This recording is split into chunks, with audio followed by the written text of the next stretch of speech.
Bine v-am găsit, dragii mei din Zodia Fecioară, oriunde v-ați afla. Bine ați venit tuturor pe canalul meu, Tarot Flor de Loto. Numele meu este Nina, pentru cei care nu mă cunosc, și ca de obicei mă bucur să vă am alături atât pe dragii mei abonați, cum de asemenea și pe toți cei care sunteți poate pentru prima oară aici pe canal. Azi m-am gândit să fac o lectură inspirată din propriile voastre mesaje pe care mi le-ați trimis și în care mi-ați scris frânturi din anumite situații, anumite blocaje cu care voi vă confruntați, așa că am decis în această lectură de astăzi să pun întrebarea cărților. De ce vi se întâmplă ceea ce vi se întâmplă? Și să vedem ce vor răspunde cărțile. Azi va fi așa o tematică vikingă, pentru că voi folosi cărți cu rune și un tarot runic. Cum de asemenea la finalul lecturii vom cere un mesaj important pentru voi din partea îngerilor și arhanghelilor, să vedem ce mesaj au pentru voi. Acum, un aspect important de care vreau și de fiecare dată vă repet să țineți cont. Voi aveți liberul arbitru, voi vă alegeți propriul viitor. Așa că, fiind totuși o lectură generală, vă rog din suflet să luați decât acele mesaje care rezonează cu voi, iar restul lăsați-le să zboare în univers, pentru că sigur sunt pentru alte energii care, într-o mai mică sau mai mare măsură, au o legătură cu Zodia Fecioară. Așa că, dragilor, toți cei care aveți Soare, Lună, Venus, ascendentul în Zodia Fecioară, atunci această lectură este de asemenea și pentru voi. Și înainte de a începe, trebuie să vă mulțumesc din suflet tuturor celor care își aduc aportul și sprijinul și aprecierea vis-a-vis de mine și de munca pe care eu o prestez aici, mai ales la ultimele lecturi pe care eu le-am făcut, ultima serie de lecturi pe zodii pe care eu le-am făcut, în care mi-ați fost alături și în care efectiv nu m-am așteptat. Mi-ați trimis, așa mi-ați transmis o energie foarte pozitivă, iar pentru asta eu vă mulțumesc din suflet. Și acum, haideți să vedem ce ne spun runele, care sunt blocajele, de unde vin, unde se îndreaptă. Haideți să vedem.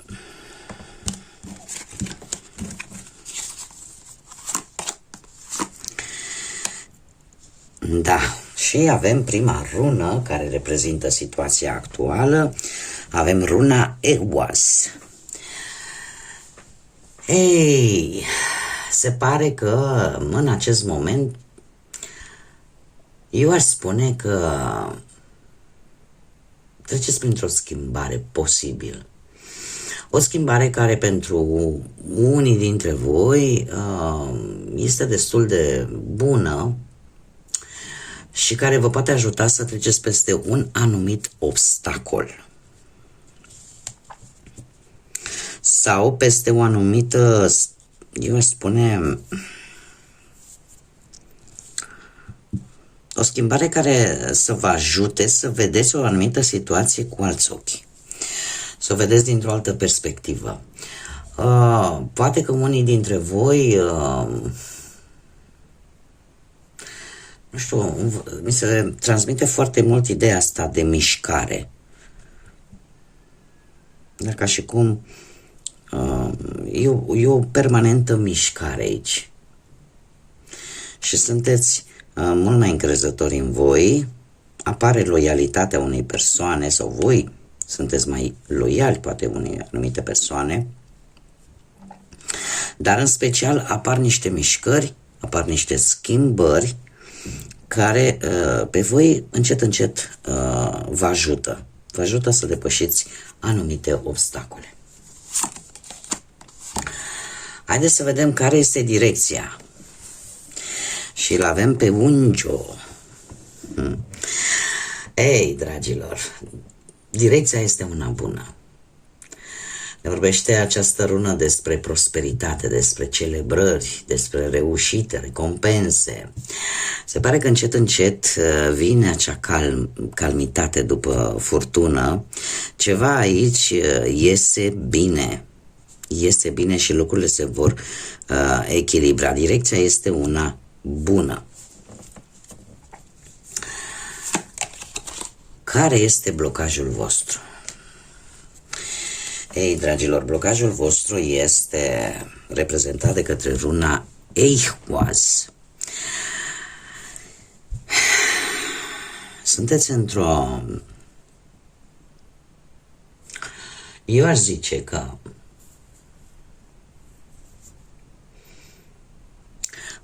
blocajul vostru provine din faptul că a existat un moment în viața voastră în care trebuia să puneți final unui anumit lucru, unei anumite situații. Și voi nu l-ați făcut. Nu l-ați făcut, poate. Gândeați că sunteți legați de mâini și de picioare și nu aveați acea posibilitate de a vă mișca pe care, din câte vedem aici, încet, încet încep să se miște. Sau poate pur și simplu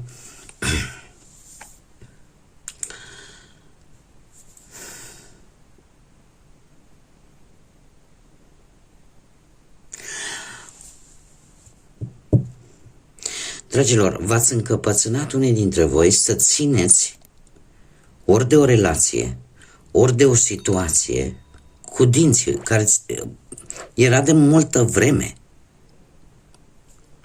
Respectiva situație, respectiva persoană, respectiva relație. Era ca și cum cum să zic eu, un atașament anxios, un atașament nociv pentru voi. Și atunci, în momentul în care voi ați avut o ocazie să rezolvați cumva situația asta și nu ați făcut-o și atunci nu s-a produs transformarea, nu s-a produs schimbare, iar asta nu a făcut altceva decât să vă blocheze. Trebuie să vă zic un lucru. Am vorbit în lecturile mele când am avut acea lectură, dacă nu mă înșel, undeva în ianuarie, când s-a tot discutat peste tot de acest Pluton învărsător. De ce fac această analogie? Pentru că cam același lucru îl face Pluton. Pluton este cel care transformă, planeta transformatoare. Pluton nu vine să te întrebe, știi, vrei să schimbi cu tare lucru în viața ta? Nu. El îți spune clar, o schimbi de bunăvoie sau o schimbi silit. Cu cât te opui acestei schimbări, cu atât îți va fi mai greu. Cam așa. Cam asta îmi spune mie această rună. Haideți să vedem ce ne spune și tarotul.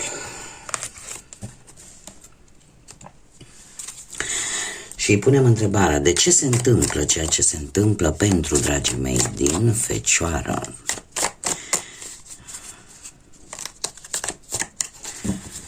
De ce se întâmplă ceea ce se întâmplă pentru, dragii mei, din Fecioară?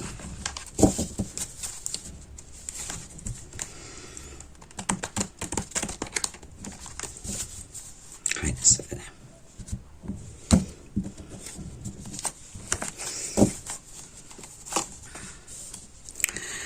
Situația actuală. Deci nu cred așa ceva, nu cred așa ceva. Îmi pare rău că râd și îmi cer scuze, dar fix aceeași carte de care tocmai ce-am vorbit cu 20 de secunde înainte îmi arată situația actuală, dragilor. Este vorba despre Arcanul Major Moartea, care ne vorbește despre transformare, despre schimbări. Situația voastră actuală în acest moment ne vorbește de sfârșituri și începuturi, de etape, de cicluri din viața voastră care trebuie să se încheie. Există o mutare importantă, o schimbare de idei, o schimbare bruscă, care e posibil să vă cauzeze un pic de teamă. Da? E o schimbare care e posibil să fie negativă, dar ea vine pentru a îmbunătăți ceva. pentru a vă forța să vă schimbați stilul de viață. Atât de simplu. Atât de simplu. Și asta pe orice plan al vieții vorbim, indiferent că vorbim de dragoste, de bani, de muncă. Hei, care a fost greșeala voastră? Ia să vedem. Și avem nebunul, dragilor. Probabil, greșeala unora dintre voi a fost aceea că chiar dacă ați fost deschiși, poate, să deschiși către nou în sensul ăsta, poate nu ați fost foarte atenți pe unde ați călcat. Sau poate v-ați asumat anumite riscuri care nu trebuiau, care nu erau chiar atât de necesare. Sau poate că ați început multe lucruri și nu le-ați dus la bun sfârșit pe toate. Ați vrut să rezolvați prea multe și nu ați reușit. Sau poate că ați avut opțiuni bune, dar nu ați fost pe deplin convinși să acceptați un anumit compromis. Alții poate că au avut relații de scurtă durată tocmai din această cauză, pentru că simțeați că nu sunteți pregătiți. Dar se pare că tocmai aici a fost greșeala, faptul că nu ați vrut să faceți o schimbare în modul în care voi vedeați poate o relație sau în modul în care voi acționați, pentru că au legătură între ele. Și mie aici mi apare că ar fi fost greșeala. Ce nu trebuie să repetați? O regină de cupe. Foarte interesant acest lucru. Ținând cont că voi sunteți o zodie de pământ. O zodie de pământ și haideți, o zodie fixă, desigur. Iar cu această regină de cupe aici, trebuie să vă spun că reprezintă zodiile de apă. Și aici avem, desigur, avem Scorpionul, aici putem avea Rac, Pești, Scorpion, care poate sau nu, fiind o lectură generală, să aibă o legătură cu situația voastră, dar ce nu trebuie să repetați, dragilor? Poate că ar trebui să nu repetați anumite atitudini pe care le-ați avut vis-a-vis de anumite persoane sau de anumite relații. Știți, regina asta de cupe este renumită pentru empatia ei, pentru intuiția ei, pentru conexiunea pe care o are cu ceilalți prin intermediul altruismului ei. Acum, voi, ce nu trebuie să repetați? Nu trebuie să mai uitați de necesitățile voastre. Trebuie să învățați să puneți limite, dacă este necesar, acelor persoane, acelor relații, acelor situații care voi simțiți că vă atacă sau că nu vă fac bine. Deci trebuie să învățați, în primul și în primul rând, să puneți limite și să existe un echilibru între empatie, între înțelegerea față de celelalte persoane. Faceți-o cu înțelepciune.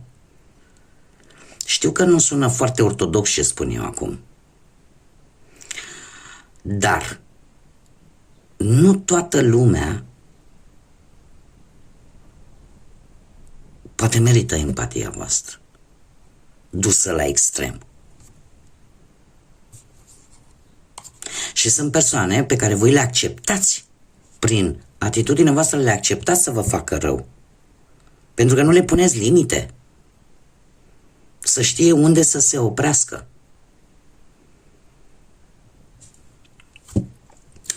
Mergem mai departe. Ce trebuie să învățați? Ei, exact ce spuneam, avem zodia Taur de data aceasta. Dragilor, trebuie să învățați în primul și în primul rând să deveniți mai înțelepți. Trebuie să învățați că toate experiențele astea prin care treceți nu sunt altceva decât lecții. Lecții pe care viața vi le dă și pe care voi trebuie să vi le însușiți și să extrageți din ele ceea ce este pozitiv, ceea ce este de învățat. Marele preot ne vorbește de tradiții în primul și în primul rând. Unii dintre voi poate au uitat anumite tradiții, au uitat anumite principii cu care poate au pornit în această viață, principiile alea sănătoase cu care plecăm fiecare, poate din casele noastre. Vorbesc la modul general, că acum se mai întâmplă și excepții, dar la modul general, nu? Când plecăm de la casele părinților noștri, plecăm cu o bază. Da? Cu niște principii, cu o tradiție. Poate că nu ar trebui să înveți că câteodată e bine să ne întoarcem la basic. Da? Și să nu uităm de unde am plecat și să nu uităm de toate acele sfaturi înțelepte pe care poate ni le dădeau bătrânii. Eu aș mai spune încă un lucru important cu acest arcan major care este Marele Preot, mă scuzați, și anume faptul că progresul, evoluția voastră e posibil să aibă de văzut cu mișcarea, cu călătoriile. Nu știu dacă deja poate unii dintre voi v-ați gândit să mergeți la anumite locuri de cult, locuri cu o încărcătură foarte spirituală, care v-ar face bine. Mergem mai departe. Ce ai putea să faci? Și avem spânzuratul, băi. Ce ai putea să faci? Ai putea poate ori să suspenzi anumite decizii acum, importante. De ce? Dacă se poate. Pentru că îți trebuie să privești o situație, o relație, o persoană dintr-o altă perspectivă. E ca și cum ai spune, domne, nu pot să văd pădurea de copaci. Păi și atunci cum vezi pădurea? Te îndepărtezi pentru a vedea pădurea în toată splendoarea ei și să o vezi cam de unde până unde se întinde, da? Am dat un exemplu așa, un pic metaforic, ca să mă înțelegeți ce vreau să spun. Deci, cam ce cărțile ce mi indică că ar putea fi făcut, în primul și în primul rând, o mică pauză pentru a vedea situația dintr-o altă perspectivă. Asta ce înseamnă? Asta înseamnă că poate sau poate ar trebui să vă gândiți, domne, dar dacă eu prin sacrificiul meu, eu de fapt îmi sugrum propria mea posibilitate de a alege. Da, pentru că e posibil ca unii dintre voi să se sacrifice mai mult decât trebuie pentru pentru orice situație, o relație, o persoană, nu știu. Și de multe ori uiți, stai că, știi, eu am și o posibilitatea să aleg. Liberul arbitru ni l-a dat Dumnezeu, e un lucru atât de important, că nici măcar îngerii și arhanghelii nu trec peste el, fără acordul nostru. Este un drept divin. Și poate că mulți dintre voi ar trebui să vă puneți întrebarea asta, dom'le, eu ce fac? Pentru ce mă sacrific? Se merită?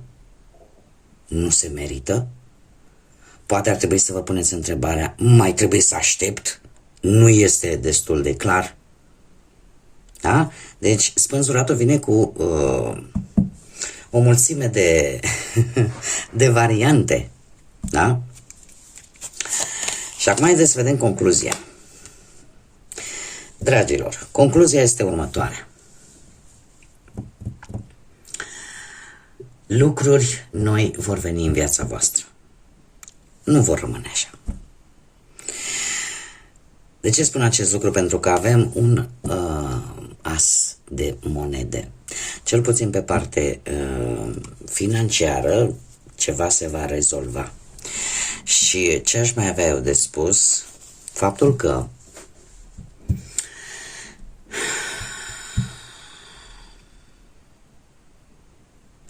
dragilor, voi veți avea o reușită și reușita asta va veni în urma unei oportunități atât de bune și în principal va fi pe plan financiar,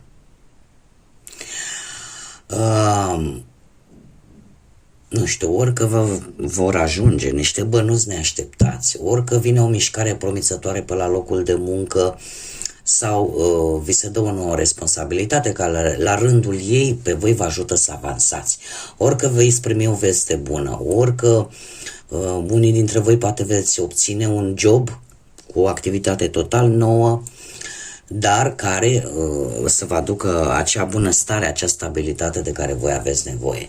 Sau poate se vor rezolva anumite situații, da? În ceea ce privește partea asta financiară. O idee care poate să-ți vină și să-ți aducă un câștig în plus. Dacă vorbim de dragoste, e posibil o conexiune bună în relație și, desigur, o situație pozitivă care să aducă îmbunătățiri relației. Pentru cei care sunteți singurei, sunt mari șanse ca o nouă iubire să fie foarte aproape de voi. Așa că această carte în sine își cere să fii optimistă, dar foarte mare atenție, fii dispusă la schimbări. Depinde de voi care cale o alegeți, care drum îl alegeți, ăla greu sau ăla ușor, pentru că finalul este același. Acum, haideți să vedem ce mesaj au îngerii, arhanghelii pentru voi, dragii mei, din Fecioară. Un mesaj, te rog, pentru dragii mei din Fecioară. Și o avem pe Mebahiah. Foarte interesant. Pe Mebahiah, care despre ce îmi vorbește, despre Dumnezeu cel Etern, este un înger din corul angelical și care ne spune în felul următor: o luciditate intelectuală bună care te va ajuta să-ți aducă alinare așa oarecum, dar și compensații. Dragilor, ca și numere, avem 5, 55 sau 10. Da? Care poate să vă spună ceva sau să aibă o legătură sau vreo importanță, dacă nu în prezent, în viitor. Ce ar mai fi de spus? Faptul că unii dintre voi veți reuși să obțineți o limpezime și o claritate la nivel intelectual care vă va ajuta în primul și în primul rând să fiți să vă aline un pic supărarea, necazul, da? Pentru că vă veți da seama mult mai clar de situațiile cu care vă confruntați și în același timp va compensa foarte mult toate, poate nu chiar toate, dar cel puțin alea importante, pierderile alea importante sau energia aia pierdută o va compensa. Pentru că în momentul în care înțelegi cu mai multă claritate cum stau lucrurile, abia atunci găsești și soluțiile mult mai repede și mult mai clar. Bun, dragilor, cam atât am avut pentru voi. Eu sper că am reușit cumva să vă ajut cu aceste informații. Eu vă mulțumesc pentru atenție ca de obicei. Încă o dată mii de mulțumiri tuturor celor care mi-ați fost alături ca de fiecare dată și îmi sunteți alături prin mesajele pe care mi le transmiteți, prin like-uri, prin distribuiri. Până data viitoare, când ne vom reîntâlni la o nouă lectură, eu vă doresc tot binele din lume și fie ca orice problemă să-și găsească rezolvare, iar voi să primiți acele răspunsuri pe care voi le așteptați. Până data viitoare, numai bine vă doresc și să fiți iubiți!